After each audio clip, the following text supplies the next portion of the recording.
As someone graduating university next year, there are things that I've come to know that I sincerely wish everybody in university knew. When I was on 100 level, I felt very, very confused on what I was supposed to do in my life or what my life purpose would be. And my only plan in my head that time was, let me just solidify my first class, and after that, I will go on to find all my answers. And believe me, I have found them. And so I've come to know 3 things that I sincerely wish every university student knew, and 3 things I would definitely want to say if I had free will. So this video, I'm just going to hopefully be helping you to answer those questions that I believe other people like me also have, and just help you to be more confident about your post-graduation experience and life in general. And so let's get it on with it. So during my internship, one of my mentors gave me a task to do that I did not really understand that time, but now I think I understand a whole lot better. So he told me to go on LinkedIn, right, and find 10 positions that a mechanical engineer could fulfill and write down all the qualifications under each one of them. So what that activity actually helped me to understand was the skills that are actually needed in the job market today. Not what somebody said in the video 10 years ago, but things that people are actively looking for on LinkedIn. Because people are no longer looking for certificates, rather, they are looking for skills. So I need to now to actually prioritize getting those skills over actually getting your certificate. Because of course, the certificate, your first class, is going to open the door, but it's not going to keep the door open. It's the things that you can do, the value that you can actually provide to that company. Even recently, I went for an appointment meeting, right? And I was trying to still solidify what I meant or teaching me during my age. And I asked her, okay, I'm graduating next year. What are things that I can do to actually be more valuable in the job market and to ensure that I can work in the industry? And she told me the same thing. Go and find out the skills that are necessary in the industry and gain those skills before you graduate. As I saw recently on my LinkedIn, I reported that by the grace of God, I was able to pass my certificates associates in project management. So those are one of the substantial skills that my supervisor taught me that time in my internship that are actually going to be very, very, very useful. And so it's not enough to just say, oh yeah, gather the skills, gather the skills. But I'm going to tell you to do 3 things that are actually going to help you to gather the skills. And I'm going to measure which one out of the 3s I've managed to do have actually helped me to get better skills, actually be more prepared for the job market. So the first thing is gain a skill that's profitable in the industry you're studying in. And so for me, that looks like me trying to right now prepare for my SolidWorks exam, my AutoCAD, my certificate associate in project management. And next time, I'm too going to be gaining more substantial skills in like things like Power BI, Primavera, and much more. So those are skills I've noticed that are very, very necessary in the oil and gas industry, in mechanical engineering in general. And yeah, so those list out the skills that you know are necessary in your industry, especially if you're somebody that's looking forward to getting into career. So number 2 is gain a high income skill that you can use, in the real world to make money. This was something I learned from Ali Abdal's recent video where he talked about, what students in school should do. So for everybody, it's not everybody that might want to pursue career, Some of you might just actually want to, learn video editing or learn how to talk in front of a camera or learn how to code or learn how to program, things like that. Are high enough skills that you can use to make money in the world. So if that's one thing you're interested in, you should go into that and learn that. And so the next thing is search for a way to make money or fulfill your life's purpose while still making money. And I think this was what led me to actually make the learner's hideout, right? I was just looking for what will I do in my life, that would just be bigger than myself, that would actually help me to make money. So that year, my sorry level, I swear, I was not looking for how to make money. There was nothing I did not do that year, apart from occultic things, And I mentioned I just stumbled on YouTube, and I don't know, it just became a serious matter. I swear, I don't even want to be a study YouTuber. So if you notice my early videos, I was already talking like school. But over time, I just felt very, very late, to lean more into it. And if God has given me a gift, why not use it to make other people better? I make myself better as well, help people to grow in life. So yeah, that's another way you can gain substantial skills, because now through this YouTube channel, I've learned how to use cameras, I've learned how to edit pictures, I've learned how to edit videos very, very well. Like, these are substantial skills that one can use to make money in the real world, so that's another way you can learn. So take one of those 3 things and pursue at least one of them, and that can actually help you to be more, stable and more confident about what you're going to be doing post graduation. And so, next one, this is one that people are going to most likely beat me for, but I'm going to still say it anyway. Like I said in the title of this video, these are things I would say if I had free will.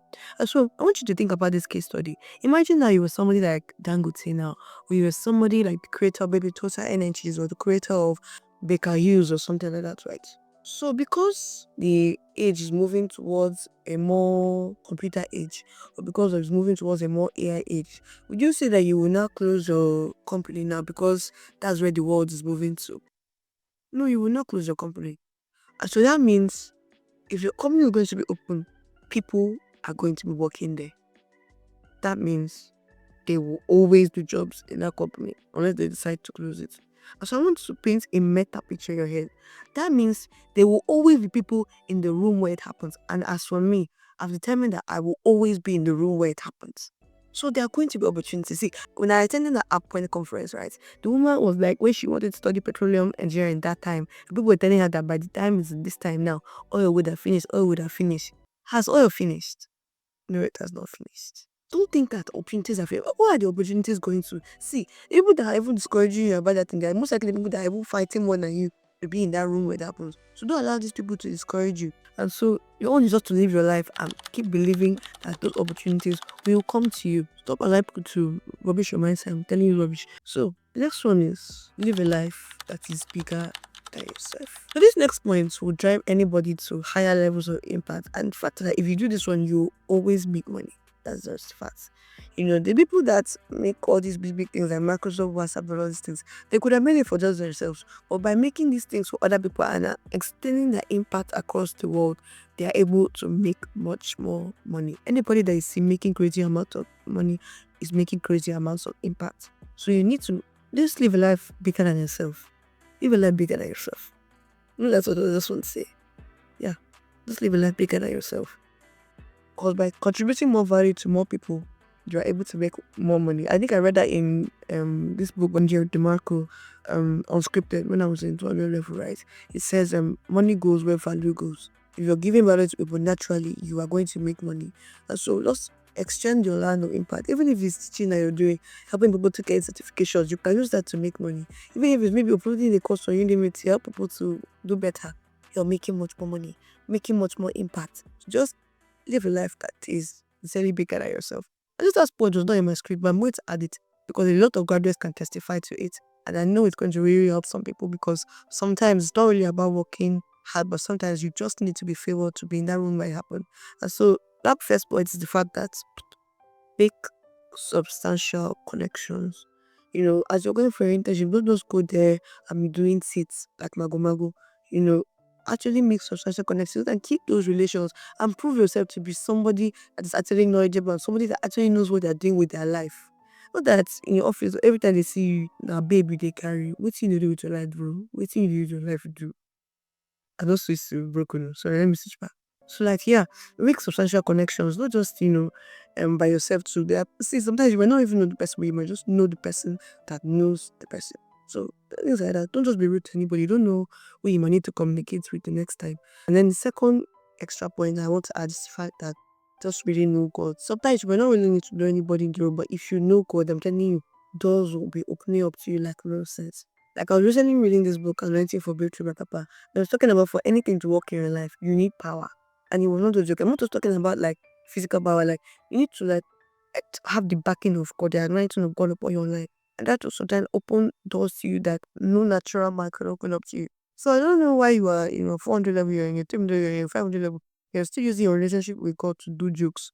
It's no joke outside there. Outside there, people are not joking. Outside there, people are wearing makeup, heavy makeup on their face, but they're wearing 3 rings on their toes. So you cannot go into the workforce and thinking that everything is normal and everything is natural. No, the world is very, very spiritual. And no, you should get to know God for yourself. Not that when you have issues every single time you're running to pastor. No, know God for yourself so that when the issues of life actually come, you'll actually be able to fight them and fight them with true strength and true power. So yeah, I hope this video helped you guys. So yeah, thank you so much for watching this video. And if you like videos like this, be sure to check out my outside the classroom series because those videos are also kind of like this one. Help students, with things that are not necessarily spoken about in the classroom. And if you like content like this, please be sure to subscribe, please. We have the aim to reach 100,000 subscribers next year, and I would really appreciate if this community grew better and have much more people that believe in academic excellence. So yeah, thanks so much for watching, and I'll see you guys in another video.